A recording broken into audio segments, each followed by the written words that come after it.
وعن أنس رضي الله عنه قال قال رسول الله صلى الله عليه وسلم يؤتى بأنعم أهل الدنيا من أهل النار يوم القيامة فيسبغ في النار سبغة ثم يقال يا ابن آدم هل رأيت خيرا قط هل مر بك نعيم قط فيقول لا والله يا ربي.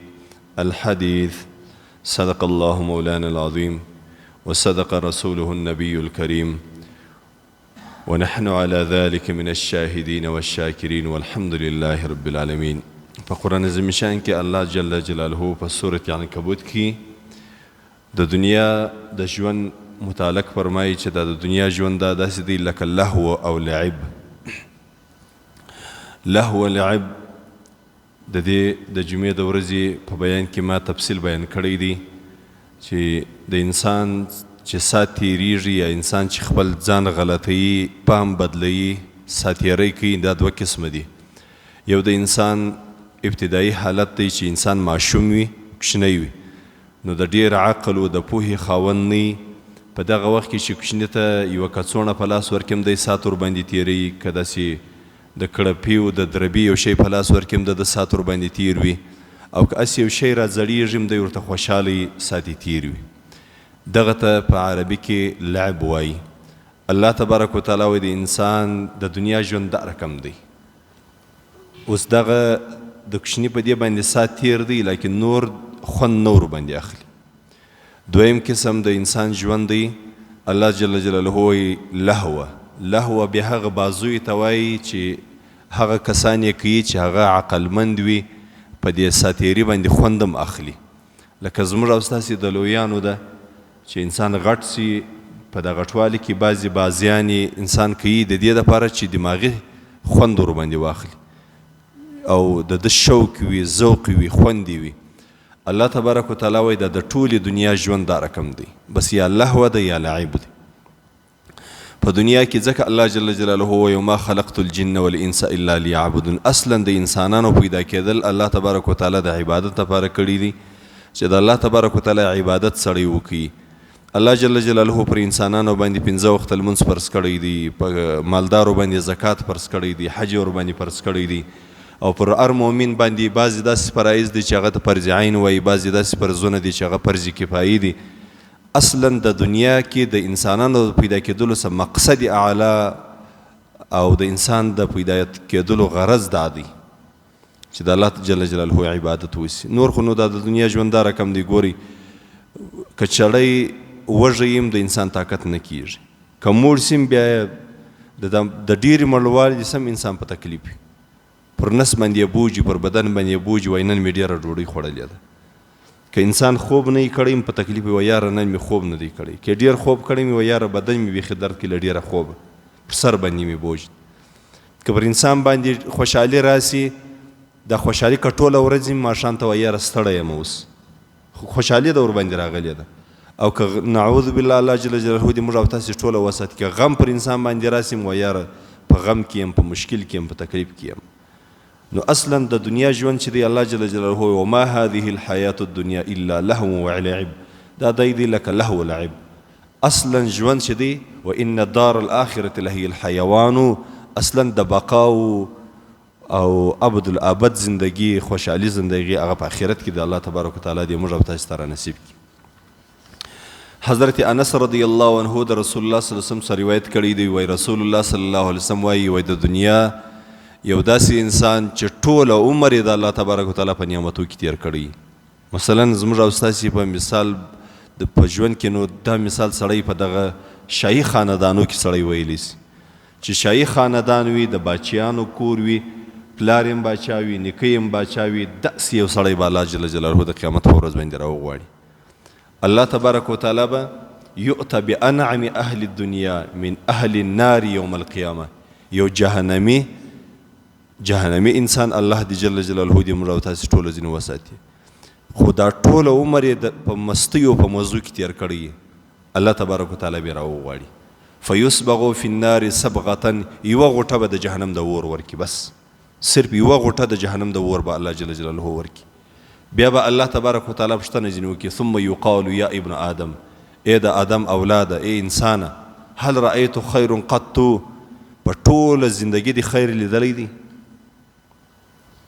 الله جل جلاله به پوښتنه ځینې وکړي په ټوله زندګي دې خیر لیدلی دی هل مر بک نعیم قط په ټوله زندګي په تا باندې مې یو ورځ د نعمتو ورځ راغلې ده پر تا باندې د خوشحالۍ ورځ راغلې ده دې سړي ته به ووایي ګورئ په دنیا کې 80 کاله عمر دی 100 کاله عمر یې دی 200 کاله عمر یې دی دا ټول یې په مزو کې تیر کړی دی نه تکلیف ور باندې راغلی دی نه غم ور باندې راغلی دی نه پریشانی ور باندې راغلی نه ناجوړي ور باندې راغلی ده 80 کاله 100 کاله عمر یې په خوشحالیو په مستیو کې تیر کړی صرف یوه غوټه الله جل جلاله د جهنم د ورکړي بیا الله تبارک وتعالی پوښتنه ځینې وکړي په ټوله زندګي د خیر لیدلی دی په ټوله زندګي یوه ورځ دې په نعمتو کې تېره کړې ده دی به څه ورته فیقولو لا والله یا ربي دی به ورته وایي نه ستا په ذات مې د قسم یې زما ربه که به ما په ټوله زندګي خیر لیدلی یا په ټوله زندګي ما خوشحالي لیدلی یا په ټوله زندګي پر ما باندې خوشحالي یا نعمتونه راغلي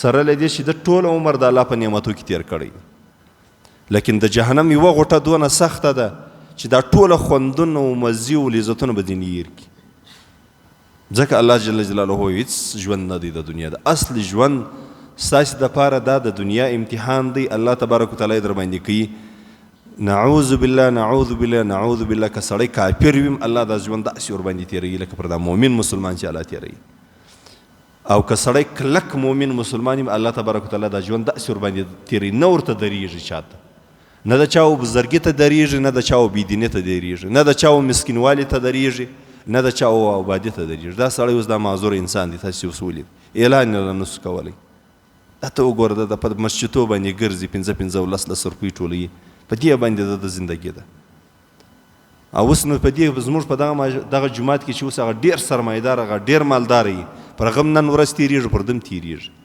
دی به هم اوس غرمه یو شی وخوري هغه به هم یو شی خوړلی بس ماښام ته بیا د ده د هغه هېڅ فرق لا نشته الله جل جلاله وایي دا ستاسو ټوله زندګي دا رقم تېرېږي دا دی ګوره الله د الله جل جلاله په حضور کې یو سړی ولاړ دی ټول عمر یې په مستۍ کې تېر کړی دی په خوشحالۍ کې تېر کړی دی په ښو نعمتو کې تېر کړی دی لیکن یوه غوټه یې د جهنم د وخوړله قسم کوي الله د الله جل جلاله مخ ته و الله ستا په ذات مې دې قسم یې کوم په ټوله زندګي خیر لیدلی په ټوله زندګي پر ما باندې خوشحالي راغلي بیا ثم یقال یا فیقول لا والله یا ربي ویؤتى باشد الناس بؤسا فی الدنیا من اهل الجنه بیا به الله یو جنتي راوغواړي دا جنتي به داسې جنتي چې په ټوله زندګي به په دنیا کې د خوشحالۍ ورځ نه وي تېره کړې مسکین به یي غریب به یي ناجوړه به یي یعنې ګورئ د دې دا معنا نه ده چې خامخا به مسکین سرمایهداره به یي خو ټول عمر به په ناجوړۍ کې تېر کړی زه یو سړي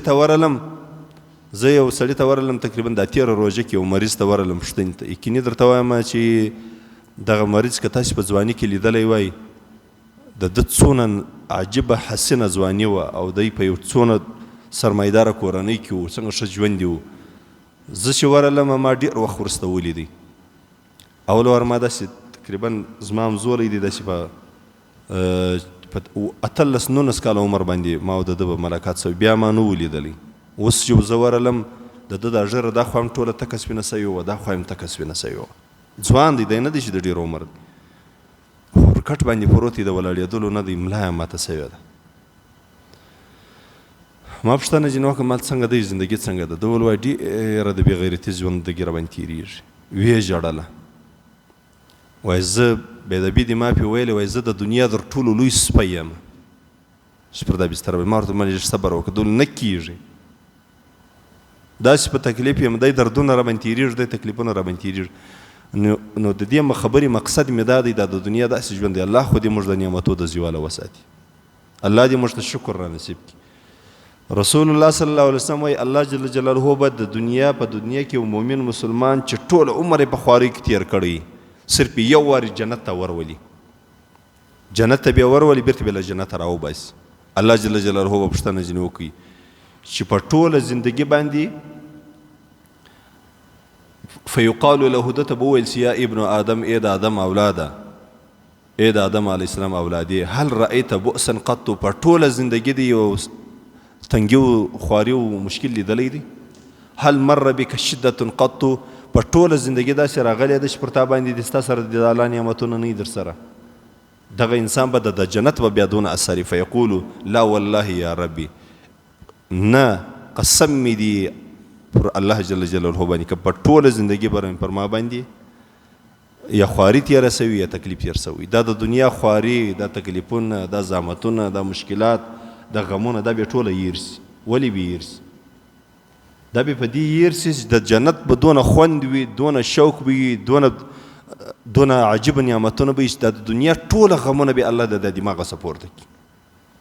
دونه لوی جنت، دونه عظیم جنت الله تبارک وتعالی موږ ته راکوي په دغه ګډو مات عبادت باندې. دا زموږ اودسونه ته وګوره، ته زموږ منځونه وګوره، ته زموږ کمزوریانې وګوره. لیکن د هغه باوجوده حدیث شریف تیر سو د جمعې په ورځ باندې ما په بیان کې وویل چې جبرائیل علیه السلام و رسول الله صلی الله علیه وسلم ته وایي چې مؤمن مسلمان شرک د الله جل جلاله سره ونه کړي، الله جل جلاله جنت ته داخلي.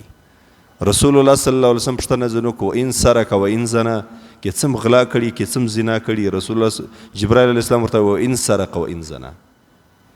د ایمان والا نعوذ بالله که زنا ځینې سوي توبه یې ځینې کړلې الله تبارک وتعالی جنت ته داخلي. که غلا کړي د مسلمان حق یې بیرته ادا کړي یا توبه ځینې کړلي الله تبارک وتعالی به د دې سره به الله تبارک وتعالی جنت ته داخل کړي. ایمان دونه لوی نعمت دی او ابد الابد والآخرة خیر و ابقا. رسول الله صلی الله علیه وسلم فیقول لا والله ما مر به بؤس قط ولا رأيت شدة قط. نه مې په ټوله زندګي خواري لیدلې ده، نه په ټوله زندګي باندې داسې وخت په ما باندې راغلی چې د الله جل جلاله نعمتونه دې زما سره نه وي. الله جل جلاله دې موږ او تاسې د جنت خاوندان کړي. حضرت ابي هريره رضی الله عنه روایت دی ورسول الله صلی الله علیه وسلم فرمایل انظروا الى من هو اسفل منکم ولا تنظروا الى من هو فوقکم.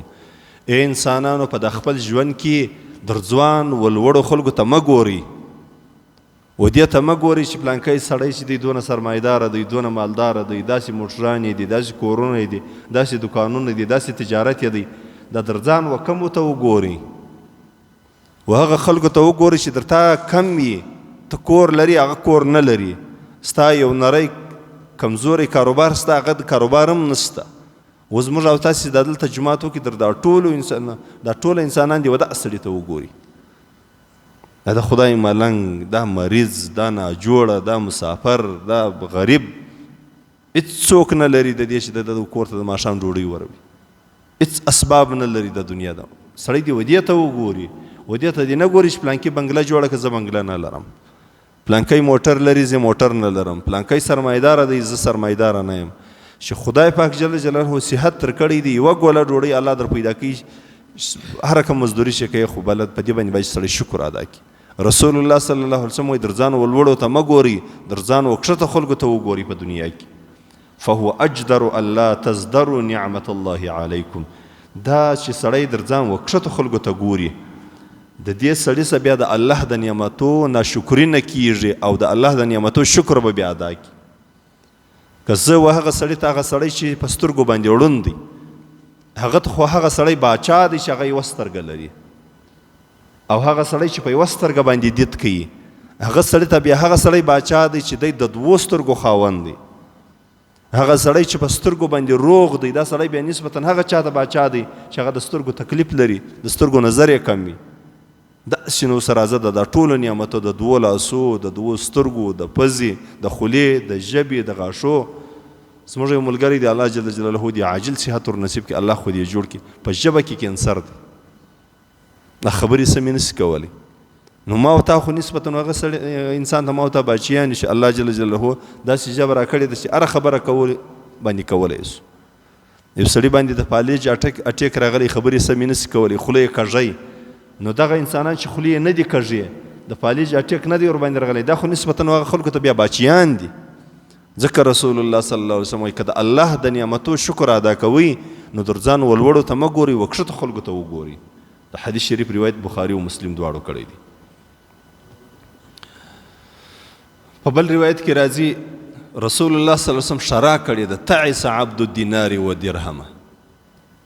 تعس عبد الدینار و درهم والقطیفة والخمیصة هلاک دی وي هغه سړی چې بس دکه په د ورځې یو سپین زر یا سر زر یو درهم یا یو دینار پیدا کړي یا یو پټو پیدا کړي یا یو وړی پیدا کړي یو اسباب د دنیا پیدا کړه بس والا دی خوشحاله دی بس د بیا هیڅ مشکل نه نست که دنیا نه کړه پیدا بس دی ناراضه دی د الله رسول صلی الله علیه وسلم وایي هلاک دی وي دا سړی تا ته الله جل جلاله دې ته پیدا کړی چې خالق د دنیا پیدا کړه ګټه دې وکړه بس تا به پل طبیعت برابر وي که د دنیا نه کړه پیدا ګټه دې نه وکړله په دې د طبیعت نه سمیږي چې ما د الله جل جلاله عبادت وکړي په دې د طبیعت نه سمیږي چې ما د الله ذکر وکړي په دې د طبیعت نه سمیږي چې ما نن قرآن عظیم شان تلاوت کړي د الله رسول صلی الله علیه وسلم هلاک دی هغه سړی چې دی د پیسو زوی وي د پیسو مریی وي د پیسو بندی دی د مادیاتو بندی دی د الله بنده نه وي بس که د پیسې او مال او دولت پیدا کړي خوشحاله دي که نه کړه پیدا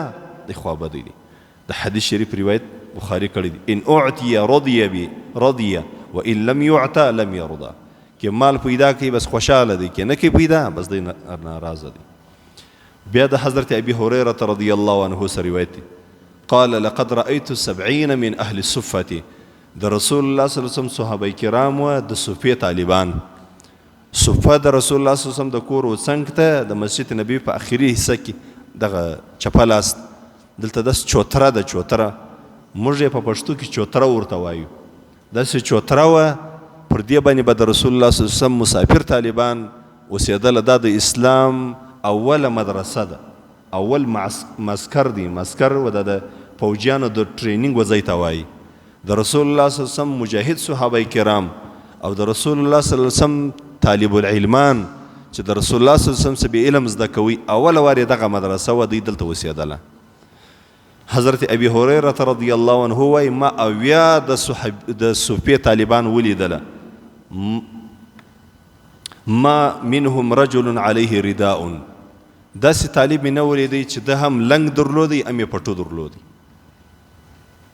کالي دا رقم وه پخوا لکه دا موږ او تاسې چې اوس اجان احرام اغونځي یو بیا لنګ درلودی یو بیا سربیره دا بل پټو درلودی پر ځان بیا چولو یعنی یو بیا پرتوګ یو بیا کمیس دی وایي په اویا صحابه کرام کې ما دای صحابي نه ولیدی چې دواړه بیا درلودله یا بیا یو لنګ درلودی بس لاندې بیا تړلو در نامو پورې دا نور د اوږې موږې بیا لوڅ وې ده او یا به دا رقم صحابي و چې یو غټ پټو رقم شی بیا درلودی هغه بیا په غاړه کې داسې اچولی و چې لاندې بیا عورت مور باندې پټ کړی و نو د بعضو د به لږ اوږد و در دا پنډیو پورې به رارسېدی د بعضو د به بیا دونه و در دا نیم لینګې پورې به رارسېدی دا لینګی بیا نیم ور باندې پټ و نور به لوڅ خو داسې صحابي مې نه ولیدی په د اویاو نفرو کې چې د ده د دواړې جامې وای او دی بې تکلفه دې ګرځېدلی دی وایي په دغو صحابه کرامو کې د بعضې دا لنګونه دونه لنډ وه چې په لاس باندې به یې نیولې وه چې د عورت باندې پټ کړي داسې نه عورت مې لوڅ په دې به بیرېدی چې که لکمه باد به ووایي عورت به مې لوڅ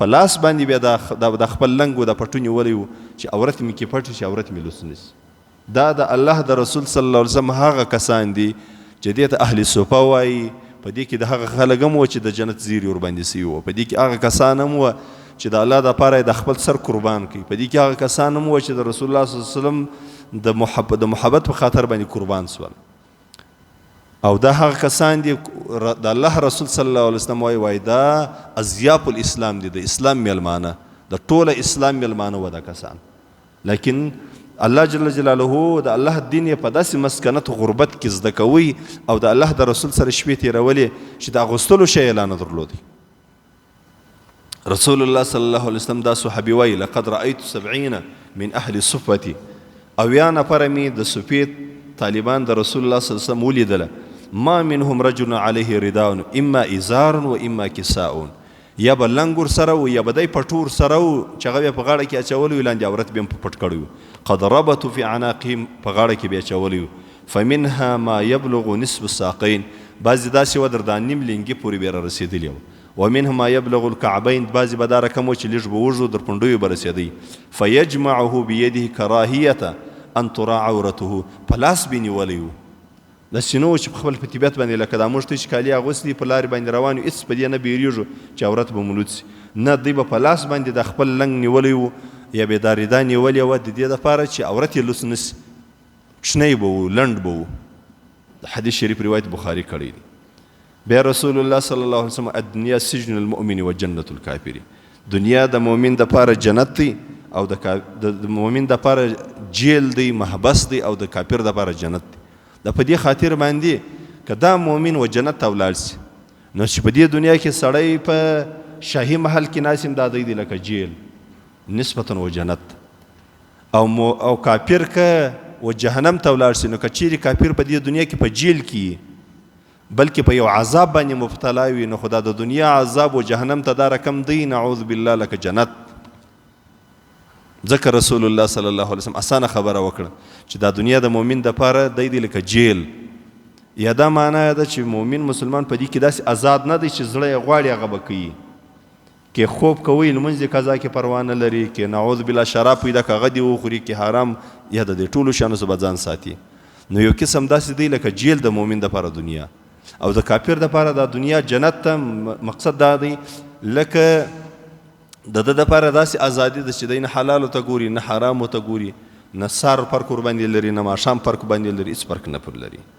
البته هغه اوله خبره چې ما درته وکړله ملک مؤمن ته الله جنت ورکړي نو د دنیا که بیخي دی په شاهي محل کې اوسېږي دا شاهي محل د ده دپاره دی لکه جیل.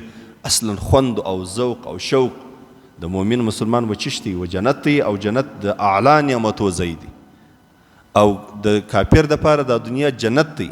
یعنی که چیرې کافر و جهنم ته ولاړ سي که چیرې د کافر په دنیا کې په اور کې یعنی په دې ځای کې گزاره کوي چې هلته دی د عذاب لاندې بیا هم دا د عذاب زندگی نسبتا و جهنم ته دی لکه جنت. الله تبارک وتعالی دې موږ او تاسې ټوله جنتیان کړي. رسول الله صلی الله علیه وسلم صحابي دی ابن عمر رضی الله عنهما و زه رسول الله صلی الله علیه وسلم در دغه وژو ونیولم فقال كن في الدنيا كأنك غريب. و رسول الله صلی الله علیه وسلم راته ویل ابن عمره په دنیا کې داسې ژوند کوه لکه مسافر چې یې. مسافر انسان څنګه گزاره کوي؟ یو ځای چې ولاړ شي هلته دی بسترې نه واري چې بله به دلته ټول عمر دلې یم. بس دا یې مقصد چې نن یا سبا زه له دې ځایه ځم دا ځای پاته کېږي. داسې گزاره کوي لکه مسافر. مسافر دا رقم گزاره نه کوي لکه کوربه. بس داسې مختصره زندگی بس په دماغ کې دا چې زه بس ځمه چې ما چې کار خلاصي بس روانېږم. وایي ما ته رسول الله صلی الله علیه وسلم ویل کن فی الدنیا کأنک غریب. په دنیا کې داسې وسیږه لکه مسافر او عابر سبیل یا لکه یو سړی چې پر لار باندې روان وي. موږ مسافر وینو دا د نن زمانې مطابق تاسې وګورو مسافر پر لار باندې څونه تیز تېرېږي نه درېږي. که ودرېدله وه یار راباندې ناوخته سو زما لاره ډېره پاته د سفر مې ډېره پاته دی راباندې ناوخته سو. نو مسافر په دنیا کې داسې پر لاره تېرېدونکی انسان په دنیا کې دا رقم وي هغه پر لارې باندې پستره نه اواري په لارې باندې په شیانو باندې ځان نه مصروفه کوي. بس کوشش دا کوي چې خپل سفر لنډ کړي. وایي ما ته رسول الله صلی الله علیه وسلم ویل یا داسې څه په دنیا کې لکه مسافر او یا لکه په لاره تېرېدونکی انسان. وكان ابن عمر رضي الله عنهما يقول اذا امسيت فلا تنتظر الصباح. و ابن عمر رضی الله عنه به ویله چې کله خدای پاک جل جلاله در باندې ماښام کې بس په دا ماښام کې د الله د رضا دپاره عبادت وکړه دا انتظار مه کوه چې سار بس بیا به ښه عبادت وکړم. د سار انتظار مه کوه. واذا اصبحت فلا تنتظر المساء. کله چې الله جل جلاله در باندې سهار کې د ماښام انتظار مه کوه. بس دا نن ورځ ښه موقع ده چې د الله تبارک وتعالی عبادت وکړئ ذکر وکړئ الله راضي کې توبه کې وکاږئ. وخذ من صحتك لمرضك. ابن عمر رضی الله عنه ما به ویله چې الله صحت در کړی دی نو ژر ژر په دې صحت کې د الله تبارک وتعالی عبادت وکړه. داسې نه چې مرض در باندې راسي بیا به د عبادت نسي کولی. زموږ په دا معاشره کې بلکې په دې مسجد کې ډېر داسې کسان دي سجده نسي لګولی. داسې کسان سته په دې کلي کې محله کې سجده نسي لګولی.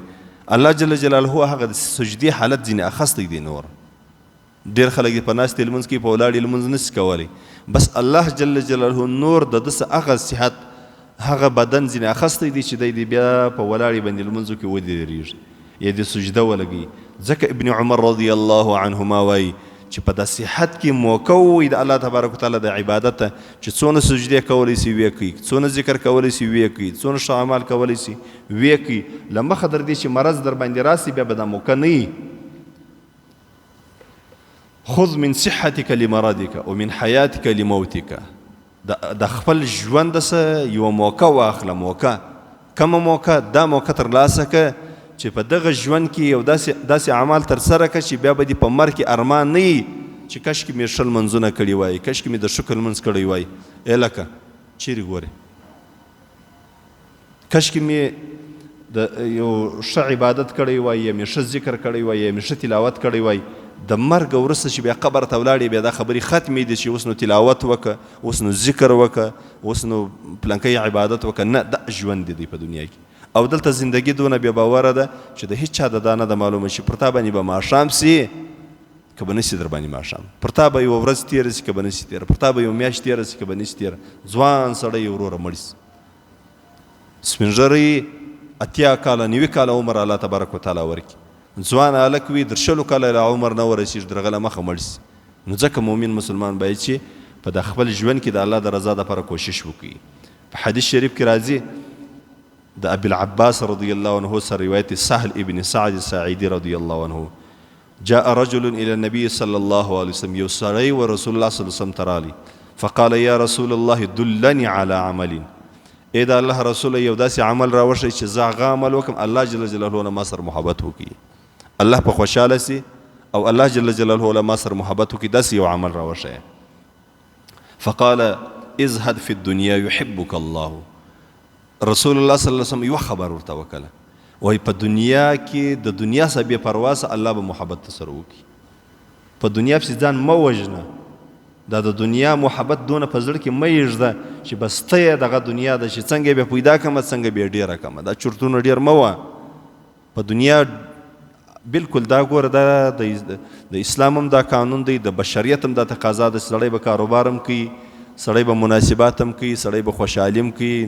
الله دې سړی وساتي که غم راسي غم به هم برداشي، د ټوله شیان به کوي. خو مقصد اعلی به دنیا نه ګرځوي، مقصد به دې دا چې زه الله د عبادت لپاره پیدا کړی یم، په ضمن کې به زه کاروبار هم ورسره کوم، تجارت به هم ورسره کوم، د خیر کارونه به هم ورسره کوم، خوشحالي به هم کوم، او که غم را باندې رالی د غم به هم برداشتوم، دا به ورسره کوي. خو مقصد اعلی به دنیا نه ګرځوي چې بس خالص دنیا د پیدا کړه، په یو رقم یې پیدا کړه، که لمونځ قضا کېږي لمونځ باندې قضا کړه، که زکات باندې قضا کېږي زکات ور باندې قضا کړه، که حج ور باندې پاته کېږي حج ور باندې پرېږده، که الله باندې ناراضه کېږي نعوذ بالله الله ور باندې ناراضه کړه، خو دنیا پیدا کړه. دا رقم مه کوئ. رسول الله صلی الله علیه وسلم ورته وایي هغه عمل در ښیم چې ته شروع کړي الله به محبت در سره کوي. په دنیا کې خپل دماغ مه بندوه، دنیا خپل مقصد مه بوله چې زما مقصد د زندگی دنیا د زه دنیا پیدا کړم. ازهد فی الدنیا یحبک الله. په دنیا کې زهد وکړه، د دنیا د شهواتو د خوندو د مزو سره لږ ځان سیټ ته کړه، الله تبارک وتعالی به محبت سره وکړي. دا یوه خبره. وازهد فیما عند الناس یحبک الناس.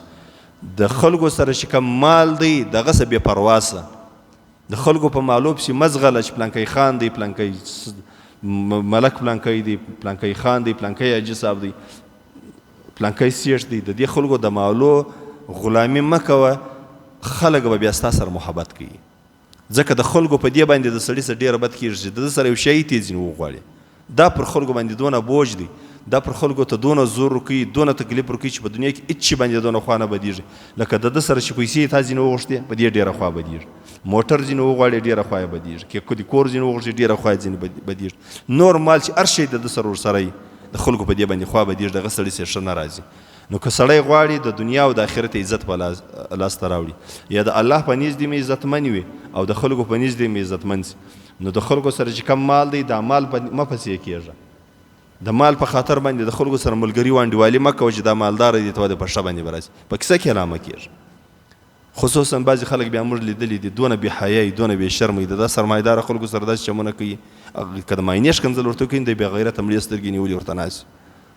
ما خلک لیدلی دي، زه په ډېرو مجلسو کې کښېنستلی یم، د سرمایهداره ټوله بد خلک نه دي، نه ټوله ښه خلک دي. ډېر عزتمن خلک په سرمایهدارو او دولتمنو خلکو کې راځي، او ډېر بې غیرته بې حیا خلک په سرمایهدارو او دولتمنو خلکو کې راځي. ما داسې خلک هم لیدلي دي چې خلکو ته د مور نسبت ورته کوي، د خور نسبت ورته کوي، یعنې ښکنځل ورته کوي، د معاینې ښکنځل ورته کوي، د قوم ښکنځل ورته کوي، داسې خبرې ورته کوي چې من حیث یو انسان یې ولاکه برداشت کړي. لیکن ډېر بې غیرته بې ناموسه خلک ما لیدلي دي چې بیا په دا سرمایهدارو پسې و دې سرمایهدار بیا هم ورته خاندي، هغه ښکنځل ورته کوي، دی ورته خاندي، ملا دې ماته سه، دا دنیا شته پیدا کوي، په دا روزي دا ډوډۍ خو شته خورې، خدای دې ستا دپاره زهر قاتل چې ته د یو دی بې غیرته، هغه هم بې غیرته دی، ته د راغله غټ بې غیرته یې. سرمایدار هم بې غیرته دی، مالداره، ته د راغله غټ بې غیرته یې چې د ده ښکنځلو ته دې هم صبر کړی دی، د ده د خبرو ته دې هم صبر کړی دی. که هغه بې دینه کوي ورسره بې دینه کېږي. هغه ناروا مجلس ته دی ورته بلکل دغه ساره کم خبره صحیح ده، ته صحیح ووایه، دی نه ورته وایي چې ته غلط وایې، ته یو بې شرمه انسان یې، د الله په دین کې غلطې خبرې کوي، د الله د دینه خلاف خبرې کوي، دا رقم څوک نه ورته وایي. او دی په پسې چې شي دی یوه ګوله ډوډۍ وراچي، لکه سړی چې بې ادبي دي ما سپي ته ډوډۍ وراچي، دغه بې غیرته ته دا سرمایداره بیا دا رقم ډوډۍ وراچي. او بعضې سرمایداره خلک دا رقم د یقیني ښه خلک وي، دولتمن وي، مالداره وي، ښه خلک وي، عزتمن خلک وي، د فقیر او د غریب لیاز کوي، د خپل ملګري د انډوال په مجلس کې د محترمو خلکو لیاز کوي او د علماو لحاظ کوي. داسې خبرې نه کوي چې هغه خبرې د الله نه یې خوښ یا د الله د بندګانو نه یې خوښ. نو که د داسې سړی ملګری سي هېڅ پروا نه لري. او که ته د داسې بې غیرته سرمایداره ملګری یې چې د ده د خولې څه د ده خوله بې ادبي د مافي لکه باتروم دا رقم وي، لکه د مرداریو ګټر دا رقم وي، بې له مردارۍ هماسې د خولې څه بله خبره نه راوځي. او ته په دې ورپسې چې خان صاحب موټر لري، خان صاحب بنګله لري، خان صاحب مال لري، دولت لري، ته غلامي کوې، در باندې لعنت دي شته. ته څنګه مؤمن یې، څنګه مسلمان یې چې ته د دې بې ادبي د مافي له دې خرکوس سره ته ملګری یې. د هغه د خولې څخه خالي ښکنځل راوځي، د هغه د خولې څخه د الله د دین خلاف خبرې راوځي، هغه د معاشري خلاف خبرې کوي، هغه په مجلس کې بې ادبي او بې حیایي کوي، ته ورسره خاندې ورسره ناست یې. دا رزق به تا ته الله تبارک وتعالی بل ځای نه کي در، دا ستا نس به الله جل جلاله یو بل ځای نه کي ډک چې ته په دې سړي باندې پسې. نو ځکه د مؤمن مسلمان خدای غیرتمند دی، د خدای رسول غیرتمند دی، د الله رسول صلی الله علیه وسلم به دا دعا کول اللهم انی اعوذ بک من الجبن، الله د بې غیرتۍ مې وساتې. در دې بې غیرته انسان بیا په دنیا کې نسته چې د دی سرمایداره سره ملګری یي چې هغه سرمایداره د خولې ښکنځل راباسي، هغه پوچې خبرې کوي، هغه د معاشرې بې ادبي کوي، هغه د مشرانو بې ادبي کوي، هغه د یو قوم توهین کوي. نوکر په پسې د املا دې ماته سي مړې سترګې نیولې لکه هغه بې غیرته مردار سپی ورته پروت وي، بس بالا چې حاجي صاحب یو ګوله ور واچوله دی هم بس ورسره خوري. ته یې خو بندی نه کوي طالبان، د سرمایدارو لیاز چې ونه کوي. که بېدینه و چې په خوله کې خبر وروچوئ، چې غټان سئ په خوله کې خبر وروچوئ. د سرمایدارو د رزق څوک ورکوي چاته؟ الله. څوک یې ورکوي رزق؟ الله یې ورکوي. رزق به د الله څخه غواړئ، هېڅ چا دغه مه کوئ چې غلطه مسله یې ووایه، غلطه خبره یې وکړه، په میدان کې جواب ورکوئ، خوله کې خبر وروچوئ. روزي رسانه چې دی هغه الله جل جلاله دی، هغه خپله سپی دی، بې غیرته سړی دی. اکثره دا بې ادبه خلک دا بیا بخیلان هم وي ډېر، چې یو وارې ښځه سره وکړي 10 ورځې یې در یادوي، کال یې در یادوي، 10 کاله یې در یادوي، مخ ستا سره دا رقم کړي. رسول الله صلی الله علیه وسلم وایي هغه مؤمن مسلمان که غواړي چې ځان عزتمن کړي، نو عزت د الله په نیز باندې عزت غواړي چې الله پر الله دې ګران سي، نو په دنیا کې دنیا مقصود اعلی دنیا مه ګرځوه. او که دا غواړي چې په خلکو کې د عزت پیدا کم، چې د خلکو سره کم شی دی په هغې په کیسه کې مه کېږه، هغه ته داسې مړې سترګې مه ورته ګرځه، داسې بې ادبي دې ما سپی مه ورته کېږه، ولکه په دې کې خیر وي. د الله رسول صلی الله علیه وسلم اسې پرېږده، الله به عزت درکړي، د دنیا عزت به دې الله په نصیب کړي. خلک به هم د عزت په سترګه درته ګوري، وایي دا سړی چې دی زما د مال، زما د موټر، زما د کور، زما د تجارت په کیسه کې لا نه دی.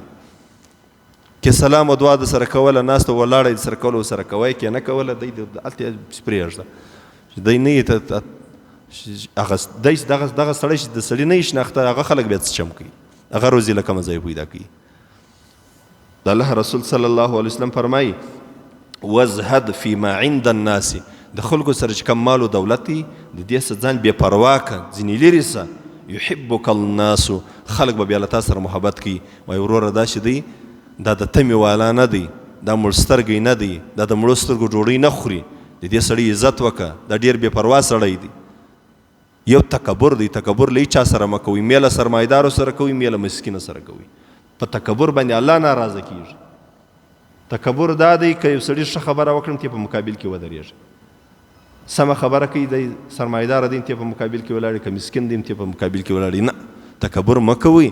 البته بې غیرتي چې ده دا د الله نه ده خوښ. الله جل جلاله دې موږ او تاسو ته ژوند په اسلام کې را نصیب کړي. او الله تبارک وتعالی دې داسې زندګي را نصیب کړي چې هغه د عزت وي، چې هم د الله جل جلاله په نیز باندې د عزت زندگی وي، هم د الله د مخلوق په نیز باندې د عزت زندگی الله دې هغه را نصیب کړي. وصلی الله تعالی علی خیر خلقه محمد وآله وصحبه اجمعین. الحمد لله رب العالمين، الصلاة والسلام على أشرف الأنبياء والمرسلين وعلى كل الملائكة المقربين وعلى عبادك الصالحين. اللهم إنا نسألك الجنة ونعوذ بك من النار. اللهم إنا نسألك الجنة ونعوذ بك من النار. اللهم اكفنا بحلالك عن حرامك وأغننا بفضلك ورحمتك عمن سواك. اللهم إنا نعوذ بك من الهم والحزن ونعوذ بك من العجز والكسل ونعوذ بك من الجبن والبخل ونعوذ بك من غلبة الدين وقهر الرجال. اللهم إنا نعوذ بك من جهد البلاء ودرك الشقاء وسوء القضاء وشماتة الأعداء. اللهم إنا نعوذ بك من زوال نعمتك. اللهم إنا نعوذ بك من زوال نعمتك وتحول عافيتك وفجاءة نقمتك ومن جميع سخطك. اللهم رحمتك نرجو فلا تكلنا إلى أنفسنا طرفة عين وأصلح لنا شأننا كله لا إله إلا أنت. الله ستا د قهر د غضب مو وساتې، الله حلال فراخ رزق مو په نصیب کړي، الله د بې عزتۍ څخه د دنیا او د آخرت مو وساتې، الله د ذلت څخه د دنیا او د آخرت مو وساتې. په دنیا کې مو الله د عزت او د عفت او د غیرت ژوند را نصیب کړي، په آخرت کې مو الله تبارک وتعالی ستا په فضل ستا په مهرباني او ستا په کرم ونازوي او جنت الفردوس ته مو داخل کړي. چې کوم قریبان مو پات سوي دي الله ته ځینې راضي سي، صغیره او کبیره ګناوې معاف کړي. الله په دنیا کې د عافیت زندگی را نصیب کړي، په آخرت کې الله د عافیت ژوند را نصیب کړي. اللهم انا نسألك العفو والعافية في دين ودنيا والآخرة. وصلى الله تعالى على خير خلقه محمد وآله وصحبه أجمعين.